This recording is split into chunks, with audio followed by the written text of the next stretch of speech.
Kids Moral Stories! Woohoo!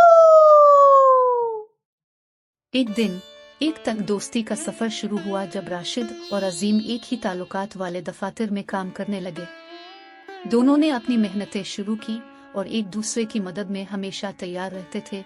Rashid और अजीम को कुछ हफ्ते बाद ही एक दूसरे से बेहतरीन दोस्त मिल गया। दोनों की मुस्कुराहटें और मजेदार मजाक देखकर दूसरे के चेहरों पर खुशी का मन बन गया। एक दिन राशिद ने अजीम से एक राज बांटा। मैंने अपनी प्रमोशन के लिए एक खुसूसी मनसब का इम्कान पैदा किया है। अजीम ने खुशी से पीछे में मुस्कुराकर कहा, ये तो बेहतरीन खबर है। मैं तुम्हें दुआ गो हूँ और तुम्हारी कामयाबी के लिए पूरा साथ दूंगा। महीने भर गुजर गई और राशिद को प्रमोशन मिल गया, लेकिन कुछ अजीब बात हो गई। अजीम ने अपनी दोस्त को छोड़ दिया, रिश्ता धीमा हो गया। राशिद ने शिकायत करना शुरू की, तूने मेरी दोस्ती को धोखा दिया है, मुझे क्यों छोड़ दिया?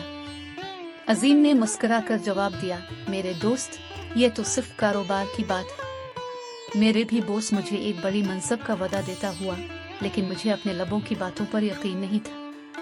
मैंने आपको धोखा देने का फैसला किया और अपने लबों के वादे को पूरा किया। राशिद ने चौकस होकर कहा, तूने ये कैसे कर लिया? अजीम ने हंस कर जवाब दिया, दोस्त, जिंदगी में हर दोस्त अच्छा नहीं होता और हर दोस्ती में धोखा नहीं होता।